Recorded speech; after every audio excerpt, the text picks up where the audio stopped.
Maybe I should turn my light on. Does that give us a little bit more light? Yeah, that gives us a little bit more light. Okay.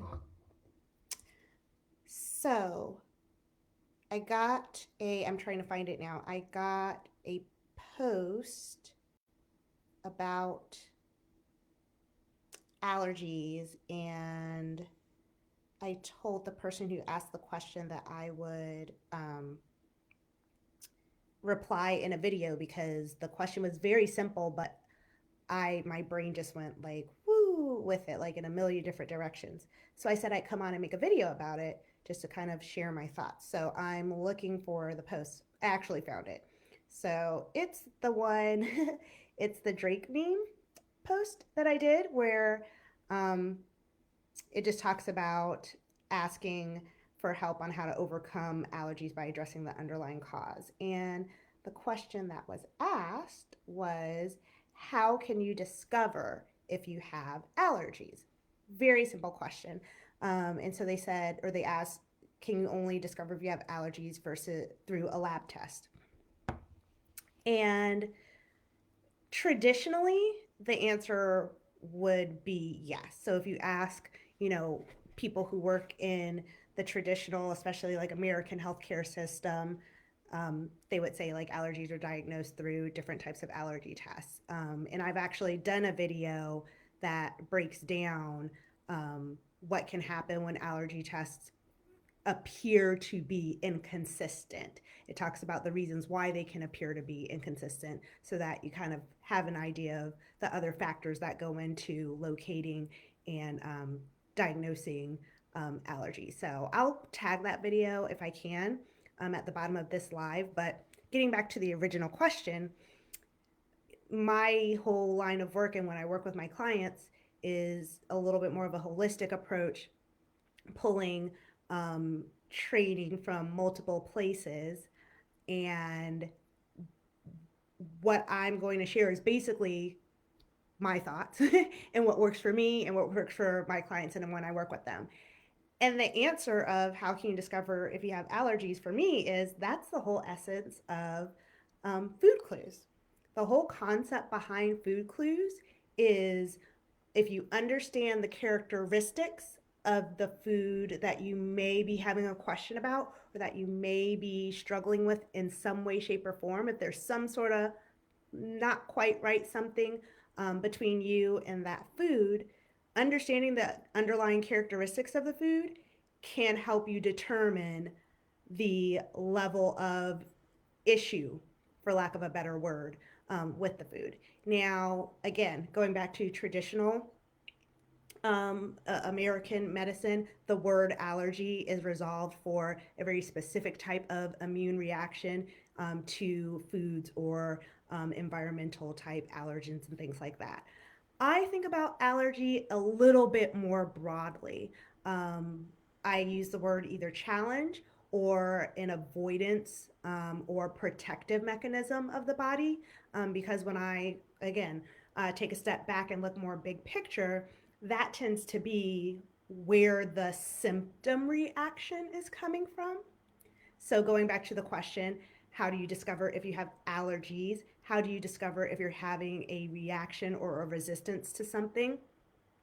It's based on kind of how you feel in relation to it. Our body and our symptoms are all 100% intentional. Nothing in the way that our body responds happens for no reason. And so a lot of my work is understanding when certain reactions or certain responses or even certain avoidances, so a lack of response, a resistance to something, that's still a sign, that's still a symptom. All of that means something. So discovering whether or not you have an allergy, discovering whether or not there's some like a food or allergen impacting your body, it can start with as simple as if you know instinctively you don't like it. If you've tried it in the past and something about it isn't right, you may not necessarily have the most the highest magnitude or the most intense symptom or response, but you have some little response. All of those to me kind of go in that same like food resistance, food challenge category. where I guess the next thing after that is the magnitude of whatever that resistance is usually matched by the underlying issue driving it. So again, when I said earlier, nothing in our body happens without intention. Avoiding a certain food, reacting to a certain food in any way, shape, or form, reacting to a certain allergen in any way, shape, or form. Our bodies don't wake up and just say, you know what, today I think I'm just gonna start rejecting, said thing. I'm just going to start rejecting tomatoes. Today just feels like a good day to just start reacting to tomatoes. Like our body doesn't do that. Nobody's body wakes up and decides to reject something. Nobody's body wakes up and just decides to spontaneously be sick. Or nobody's body wakes up and just spontaneously decides they're going to get a condition or a disease. Our bodies are primed to live, to keep us safe, to be happy, all the positive things.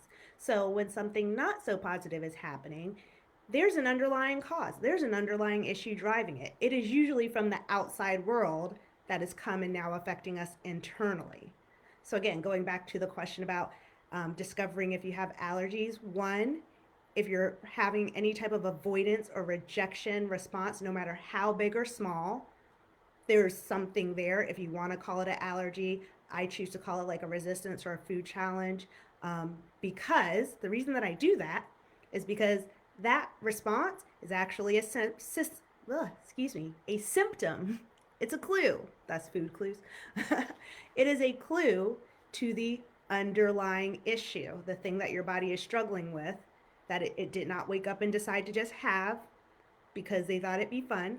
It's in response to something from the outside world that's affecting you on the inside. So I know that was like a lot. And I can totally appreciate sometimes my thought and my stream of consciousness gets a little too much. So comment with like any questions, like if you want me to clarify something that I've said. But to circle back one more time, how can you discover if you have allergies? Yes, testing, formal testing, or traditional medical based testing is one option. But two, just reading the signs and symptoms that your body is already showing. That's the essence of food clues. Knowing the characteristics of foods that you avoid can give us insight into what's going on the inside. That avoidance, some people call allergies. I use other words. Um, yeah, I think that's it. I hope that answers the question. I love sharing information with you guys. So if you have any feedback or questions about this that I've just talked about, go ahead and put them in the comments. I will definitely get back to you. If you have any other questions, something else that you want me to do a video on and address, I am all down for it. So just hit me up and let me know. All right, guys, you have a good rest of the day. Talk to you soon.